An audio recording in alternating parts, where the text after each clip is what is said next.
Nice meeting you. I'm Jackie. I'm Adrienne. Nice to meet you. Real quick, I was just telling Jackie, and for those that are listening, we met through some mutual friends at an event that I was working. I was doing photography at the time, and it was a brief conversation that we had. But I did know that you love to travel. You know, we became friends on social media. I found out that you love to travel, and that's when I was like, wow, we need to connect with this girl and speak with her. Knowing that you also are a nurse, am I correct? Yeah, And yeah. are you a traveling nurse? I am not. No, I'm a surgical trauma ICU nurse. Nice. Tell us a little bit about yourself, kind of like the intro Yeah, to who yeah. you are and how traveling plays into your life. Okay. Well, I think I'm just going to go back to the beginning. So, about 3 years ago, I got divorced and decided I just wanted to hit the reset button on every aspect of who I was. I was raised to be afraid of everything. And so I was very, very sheltered. So one of the first things I did was I went to Fiji on a yacht timeshare that I had exchanged. And it changed my life. It opened up parts of me that I never knew existed. For the first time, I think I overcame fear. I went skydiving in Fiji and it was really magical. I dream a lot. So ever since I was a child, I had dreams of flying. So when I went to skydive in Fiji, once I jumped, I was afraid right before, but then as soon as I jumped, it was like freedom and it felt like home and it felt like what I had experienced my whole life in my dreams. And so I think that aspect of just knowing that feeling of what life could be is what really drew me to traveling. And there's parts in Fiji where I literally felt like I was dreaming. There is parts where it's almost like you start to lose touch with reality when you're just in somewhere so incredibly beautiful. Like you just feel like you're floating and you feel like this natural high. And the entire time I was in Fiji, I literally just felt euphoric. And so I was like, wow, this is freedom. This is what life is meant to feel like. So then I kind of wanted to continue to experience that. And then I think after Fiji, the next trip I went to was Dubai. And I didn't think about it. Somebody from work just invited me, and I was like, sure, why not? I was in that place in life where I just was like, I'm never going to overthink anything else. I'm just going to say yes to everything and just figure it out when I get there. And that's how I started to reprogram my mind to let go of a lot of fears and just show up. And I started learning to trust myself to the point where I'll pretty much do anything by myself without thinking about it, just do it and then figure it out on my own. And then it just seemed like every time I traveled somewhere new, like a new part of my soul would just open up. I'd have new dreams. I was just like a new part of me was unlocked and I would just level up and become closer to who I believe I was born to be. That's So so yeah. cool. Oh my God, that's incredible. I've actually been to Fiji and I can totally get you. It's like Fiji time, it's calm, people like are really nice. It's like you're going back somewhere to a whole nother universe. So that's amazing that that was like your pivotal moment to move forward to where you're at right now. So Yeah. Absolutely. I can relate as well. My first vacation was to Thailand, probably about 3 years ago, around the time that we met. And Uh-huh. up until that point, I never really took an international vacation. But once I took that trip and realized how there's so much more world out there to experience, yeah. that just opened up my mind and changed my whole world. And look at me now. I quit my career just to pursue a passion of building this company and traveling the world. Because there's so much to see and do, and like you said, there's so much freedom. You feel a sense of freedom just by Uh-huh. going through these experiences. You said you're like an active dreamer, like lucid dreaming. Is that like kind of what you're talking about? I I've always dreamed since I was a kid. So yeah, lucid dreams, prophetic dreams, like any type of dream you can possibly imagine. The moment I close my eyes when I go to sleep, like I go to places what most people experience on psychedelics, I experience naturally when I close my eyes and go to sleep every night. Oh Interesting. wow, that's like a whole nother world. Yeah. You're living So another life. That's really yeah. cool. So since I was a kid, I've had all these dreams. So now like travel is like the closest thing to what I've always dreamed of. Yeah, that's Very cool. incredible. Yeah. You're Yeah. so So being a nurse is not related to travel at all. You're not a traveling nurse. No, no, my nurse is what funds my traveling. Your Instagram, we're like, she's a traveling nurse for sure. Like she probably travels to all these cool places and that's how she like does it all. No, I am usually like, I'm kind of like an opportunist traveler right now. So like if the opportunity comes up, like I said, I'm like in that sure why not moment, and I'll just say yes, regardless if I have the money or not for it. And then I'll just work my ass off at work to pay for it. Worth it. So, yeah. So that's what I'll do. And my full-time job is like 36 hours a week. I do like 3 12-hour shifts. So, and I've been doing it for 15 years. So it's super, super flexible. And I pretty much just tell my managers, all right, I'm leaving, I'll be back. And yeah.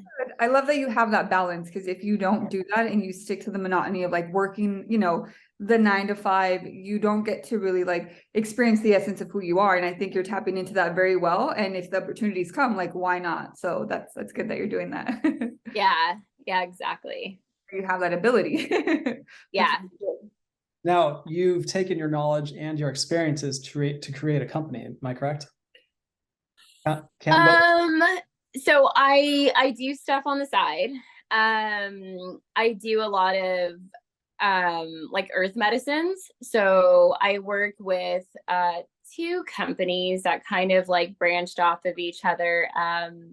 It's like spiritual work essentially. So I serve this energetic detox it's an ancient Amazonian energetic detox that uses essentially a frog venom to detox people of their body, their mind, and their spirit. So I got trained for that in November of 2021. So I've been practicing that on the side. And then my friend owns a healing center down in Peru. So I help facilitate, which basically it's another type of nursing just for people undergoing like earth medicines. Oh, very cool. That's awesome. How often do you go out there to do that? I've gone out there twice now. So the first time I went, she had just bought the center from our teacher. So it was undergoing new management, lots of changes, and she invited some of us to go and check out the center. So I did her ayahuasca retreat out there. So that was the first time I went out there. And then the second time I went out there was in December. And it was the jungle has a way of healing you just by being in it. You don't even have to undergo the medicine. Like the moment I walked into the jungle, like I just started crying. And it was just like this super emotional release for me. And it happens like whenever I'm in nature and I just isolate myself, like I just start purging emotionally or whatever way necessary. So a lot of times also, I go like on these solo adventures where I'll just pick a place, I'll just go there and I'll just isolate myself and I'll fast. So I won't eat and just drink water the whole time just to, detox myself. And that's pretty mystical and beautiful and like resetting in itself. That's Nice. really cool. Now, I've heard of ayahuasca. I know a little bit about it, but for those that are new to this channel and have never heard about it, can you kind of explain what that is and how you do it? How you learn to do it for others? So first off, what's served in the States, I have to say this is ayahuasca. It's not real ayahuasca. Ayahuasca. Real ayahuasca you get in the jungle, and this center of every plant has its spirit. That's what the ancients believed, right? It lives, it breathes very much the same way we do. And so these shamans out there learned from the plants how to make the medicine. Essentially, they went into their own dream states, trance states, and communicated with the plants and animals. And the plants actually told them how to make this brew. So it's thousands of years old. And all these medicinal plants are made for healing. They're not made for people to have like, these high trips and whatnot. They're always made for healing. So when you take the medicine, you always do it with an intention. And the intention is always to heal any part of who you are. And even if you don't know what that part is, us as facilitators, we help you connect to yourself. Mm-hmm. And so we have like a very long therapeutic conversation and help you find the root of a lot of the issues or resistances or any blockages that might be preventing you from, tapping into your authenticity, essentially. And then once we find the root of that, when you take the medicine, you essentially put your intention into the medicine, you take it, and then the medicine works with your body, your mind, your spirit to purify you, essentially. So a lot of it is like some people will relive past life traumas and they will energetically purge it out. Some people will be shown their highest potential and what they need to do to reach that, which tends to be like a lot of healing. So it's not fun. Yeah, I mean, a lot of people, you're like vomiting, some people get diarrhea, you're crying, like any way the medicine feels you need to release trauma or stress or resistances out of your body, it's going to come up, and it comes in so many different forms. Wow. So it's like releasing demons. You're just like, let it all out. Yeah. And are you one that would like take care of someone in that situation, kind of like guide them through that? Yeah. Yeah. So pretty much my role as a facilitator is safety. Okay. So, as facilitators, we're not supposed to partake in the medicine. We are there to be sober and to maintain safety for everybody around us. So again, it's just like being a nurse in a different setting. So I like work with lots of ancient medicines and then like modern westernized medicine. So it's very fascinating.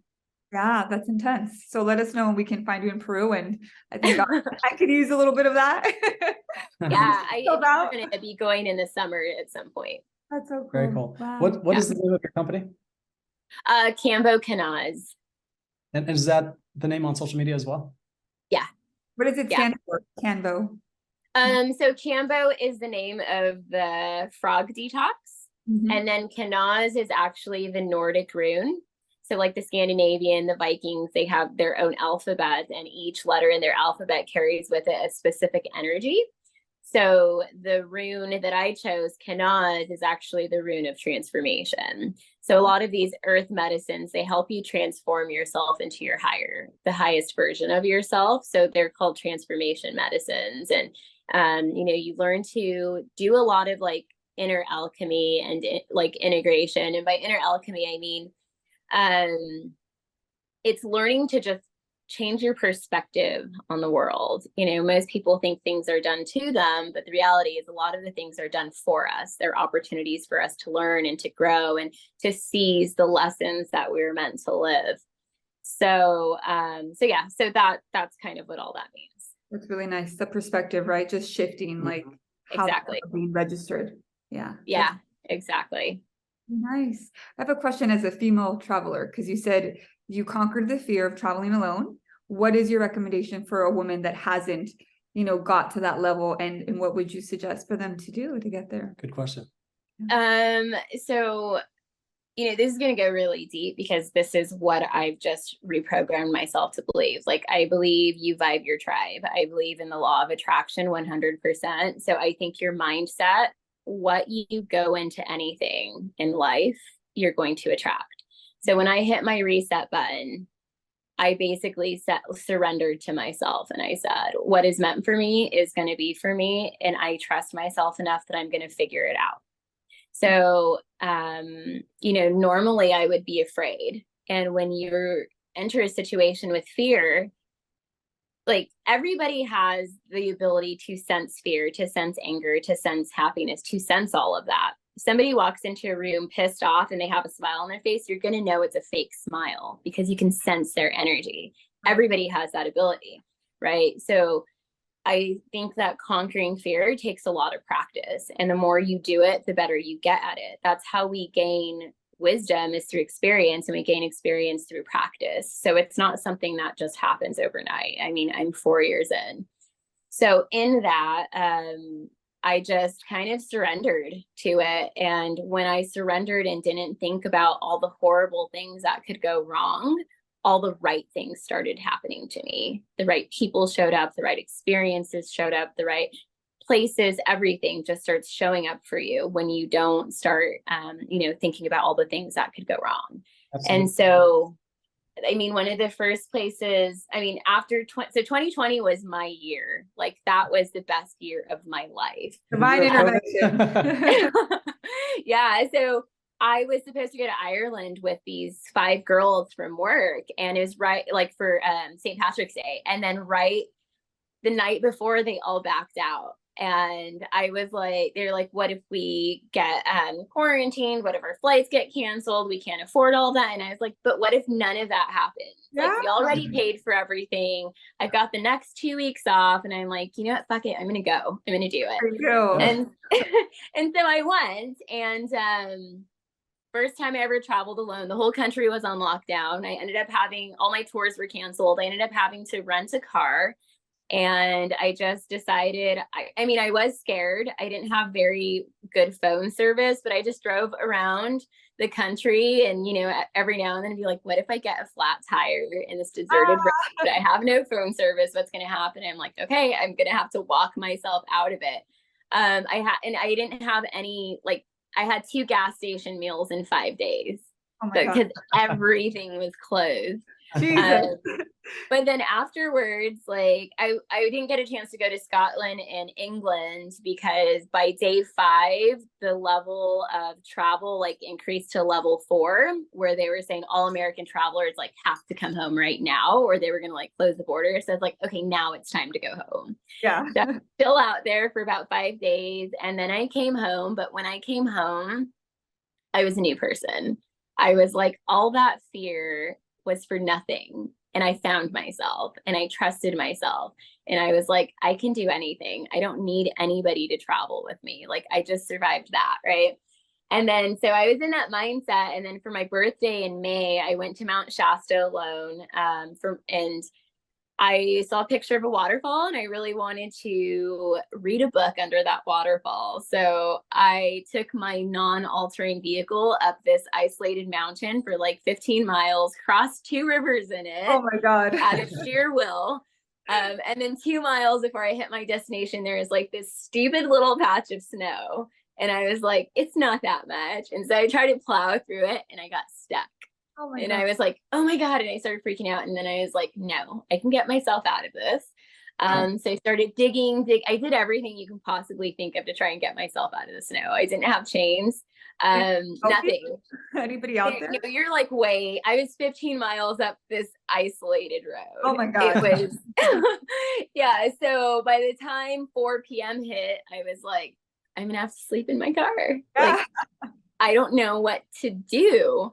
And I was like, I'm going to die. I'm going to die. Oh. And so that was like the first time that I really had to face my ego, right? Because the whole night in 20-degree weather, I'm shivering in my car up this mountain. There's nothing. Every scary movie you could possibly think of was going through my head, thinking of Bigfoot. Every freaking monster like Lifetime movie could possibly go through was going through my head. And then I woke up in the morning, and I was like, I finally fell asleep like after I couldn't stay up anymore. And then when I woke up, like, I was like, oh my gosh, I survived. So like the first sight of daylight was like at 4:30 in the morning. And I was like, okay, I'm just going to go down the mountain. And Mount Shasta is like grizzly country. So I was like, no, it's going to be fine. It's going to be fine. I vibe my tribe. And then like the first thing, like 10 steps, and I see this big, huge bear poop. And I was like, oh my gosh. And I was like, you know what? If this bear comes, he's going to give me a ride down the mountain. And it really takes like a lot of mind manipulation to get rid of that. Like, you just have to reprogram yourself. So the whole time I was hiking 15 miles down that mountain, I was like, I vibe my tribe.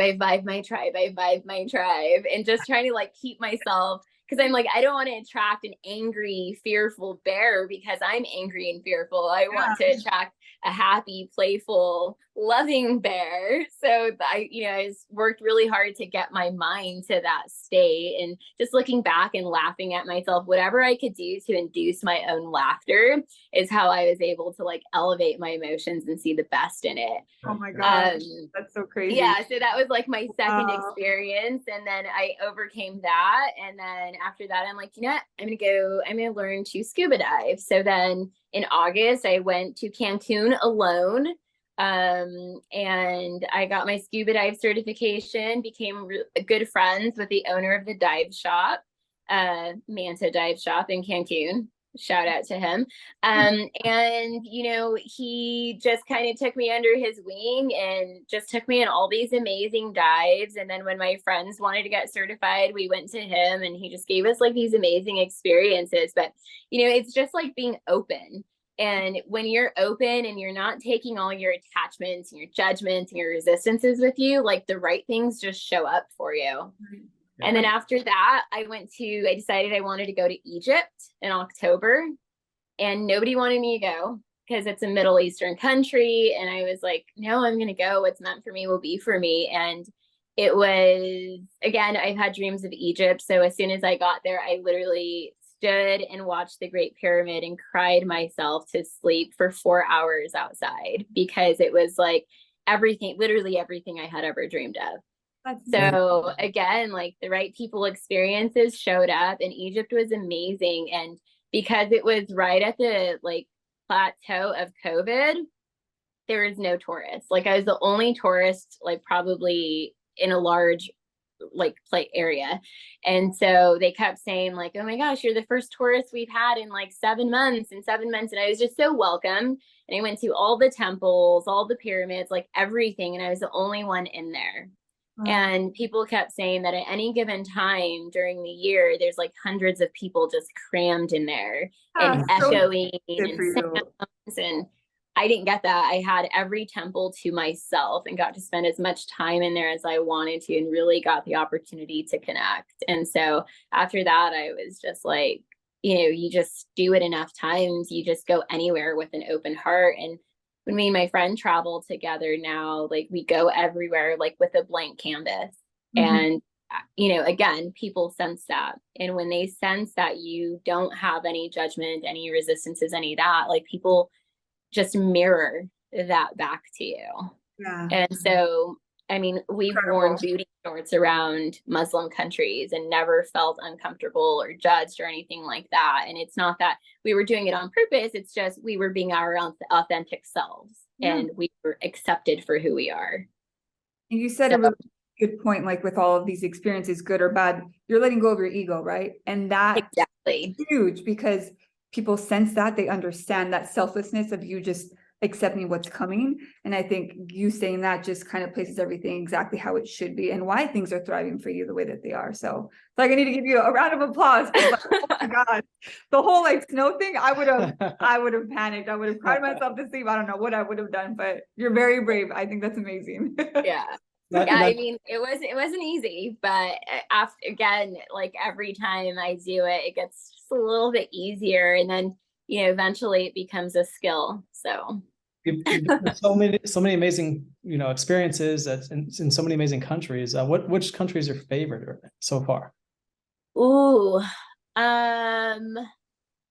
so the places I say I would go back to, Dominican Republic was really beautiful. I really loved Dominican Republic. It felt very light being there. I went there this year. Oh, did you? Yeah. Nice. What do you mean, like light? Like just the culture, like people, like how was that? I just like there's a different feel to the beaches there. Like I was alone, but like the beaches they just felt very light to me, like just energetically light, like that floaty sensation I was talking about. Like that's how I felt when I was in Dominican Republic. Like I just felt like naturally high the entire time. That's awesome. So, yeah, so Dominican Republic, Fiji was obviously really incredible. I'd pick Fiji over, like I've been to Tahiti. Like Fiji is way better than Tahiti, like any day. Where in Fiji did you go? Like Suva or? So I was actually like on this small yacht for 8 days. So we actually traveled all the different islands. So I would recommend Fiji by water if you can have that opportunity to go, because it was like every place he took us to, like our captain took us to, there's like 10 of us on the yacht total. And every place we went to was like a private secluded island. Like we have the whole place to ourselves, and every day was just a magical experience. And at nighttime you have the bioluminescent phytoplankton everywhere. where you're just swimming in a sea of stars and they're like all over your body. Like real, right? You're like, yeah, it's phenomenal. incredible. That's really For cool. sure. What Yeah. Dominican, Fiji. Yeah. Turkey was pretty awesome. I didn't realize how like how much different environments or places are in Turkey, which I thought was like super fascinating. Like you have the cities, and then you have like the cave cities from ancient times, like Cappadocia, and then you have like these geyser pools. I forget what they're called. Calcium pools, yeah. Yeah. And then you have that. Yeah, and then you have the ocean, and then you have forests, and then you have a little bit of tropical stuff. They just have like a little bit of everything. And Turkey was incredibly beautiful too. And then there's even like parts of it that are like very European. There's other parts that are like very like medieval. So it's like, yeah, it's just like it's got a little bit of everything. I can't wait to go. I've never been, but that sounds amazing. Like a lot of terrains and things to just kind of explore. Yeah. Yeah, I think we were there for like almost 2 weeks, and it was really incredible. Nice. Very good. Are you more of a budgeting backpacker or a luxury style traveler? Do you like to stay in hostels? Do you stay in hotels? Since you are about, that Amazonian lifestyle, very. Yeah, I just take on whatever comes pretty much. The jungle's rough though. I mean, the first time I went to the jungle, like I spent the week in damp clothes. You're sleeping in damp sheets. You can't get away from the water. And then the mosquito bites. I had mosquito bites on top of mosquito bites for a week. There's no hot water. You're going to the bathroom in porta potties, and you're taking bucket showers with river water that's really cold and it's mineralized. So the jungle's very rough. When I got home, I was happy to be home, but I'm always willing to embrace those challenges as well. Yeah. Right? You're like so thankful. Yeah, but it's very humbling too. It's very, very humbling, and I love that as well. Obviously, like I prefer hot water, but it's all part of the journey, the experience. Yeah.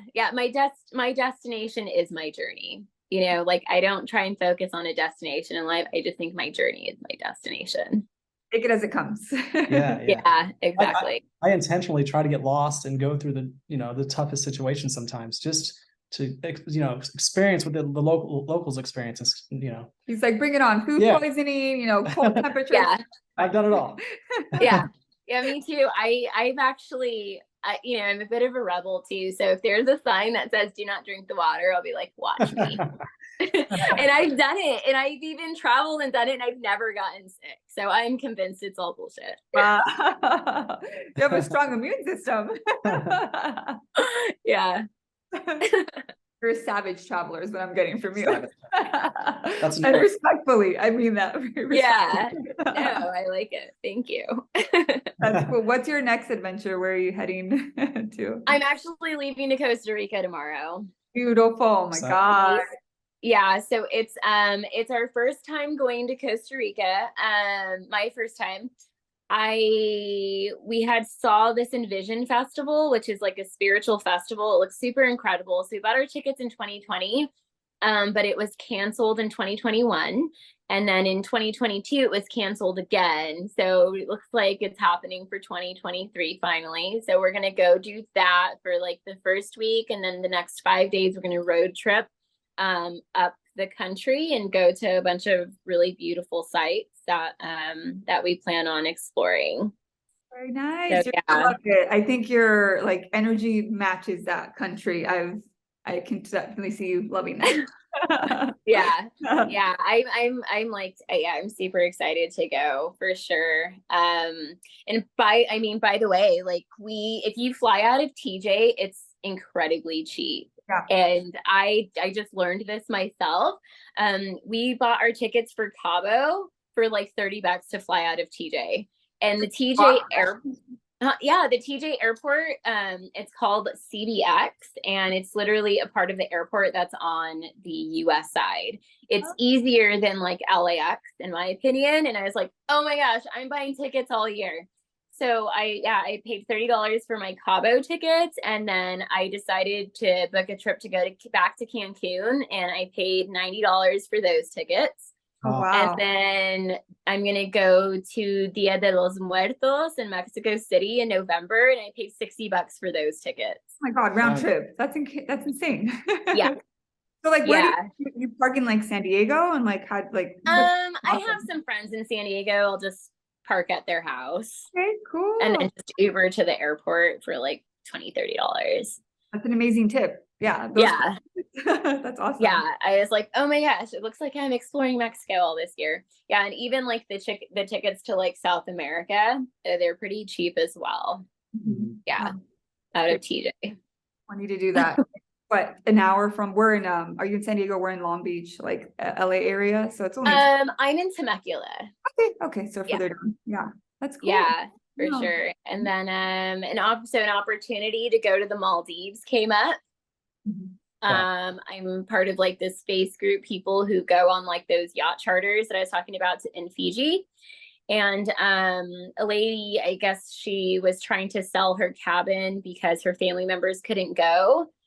So, and I've always wanted to go to Maldives, but it's like kind of been out of my price range for the longest time. So I asked her how much she was asking for the cabin, and same thing, it's going to be like a yacht, like the one I did in Fiji. And she gave me a price, and then I was like, you know what? I'm just going to offer her something else, and we'll see how it goes. And so I made her an offer on the cabin, and she was like, okay. So I was like, yes. So I'm literally going to Maldives for maybe 25% of the cost of what I would be paying outside of this. that's Good for you. incredible. Oh my God. Now, She liked you. She's like, Yeah. sure, why not? Sell it. Yeah. it That's really sounds like you're always on the move. How many countries do you think you've been to? I haven't actually counted. Maybe 15. Okay. Good. Okay. Yeah. Do you have a Yeah. goal? Do you have a specific goal? Are you trying to see every country in the world? Not see. It's more about like my own growth and my own experiences and like what I feel called to do. So like whatever shows up, I'm like, there's growth there. There's something I have to learn. Okay. So if it, and then the other thing is if there's anything that doesn't align or causes stress, I'm like, nope, not meant to be, because I think like anything meant to be always will be, and it's going to be stress free. I think like anything that makes us feel uneasy or not at ease is something that we're trying to force into our lives. That's not meant to be for us. So I've learned like if the flight cancels and I have to rebook, I'll rebook once, and if it happens again, I'm like, oh no, like Yeah, going with the current. Yeah. I love that. It seems like you're very organic with your intention on when you travel, and you're doing that where you hear people that are like, I'm going to do 100 countries, but it's like, is that really matching your energy? Are you just wanting to accomplish numbers? And I think for you, it just seems very genuine on what you're trying to accomplish. So I think that's great. Yeah. And again, like, like I think intention is everything. So like before I hit that yes button, I'll put my intention into myself and into my decision-making process before I say, okay, I'm going to do it. It's going to be like, okay, I just want to grow. I want to expand, and I want to have an amazing experience. Yes. And my tribe. Yeah. I'm gonna have to steal that one. I know, I love that. I'm gonna be like, what did she say? I'm gonna say that again. My tribe. That's really cool. Use it for our new logos. Yeah. Well, thank you so much for yes. all of this. Like, I mean, your tips, the genuineness, like perspective and the outlook that you have, I think is what people need to hear to really, if they haven't gone to that, level, get there, however you see fit. So I want to thank you for the time and letting us into your world. Yes. Great. Yeah, of course. Thank you for sharing your stories. And for everyone that's listening to this, how can they look you up on social media? My personal account is Adrienne Selarep, which is my name, ADRIENNESELAREP.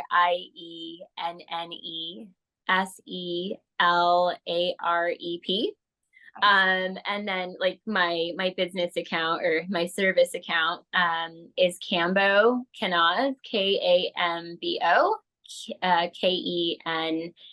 Nice. Yeah. We'll put that link. There it is, everyone. Write it down. Yeah. Adrienne, Yeah. thank you so much for Thank you sharing again. with us all of your stories. Yeah, of course. Thank you for having me. I hope we can meet in person and maybe go on an adventure as well. Oh my God. Yeah, I love that. Like, yeah, for sure. Have a great time in Costa Rica. Yeah. Let us Thank know you. how it I goes. will. Enjoy. I will for sure. You guys have a beautiful day. Thank Of you. course, You and we'll too. talk to you soon. Cheers. Okay. Bye. Bye. Bye.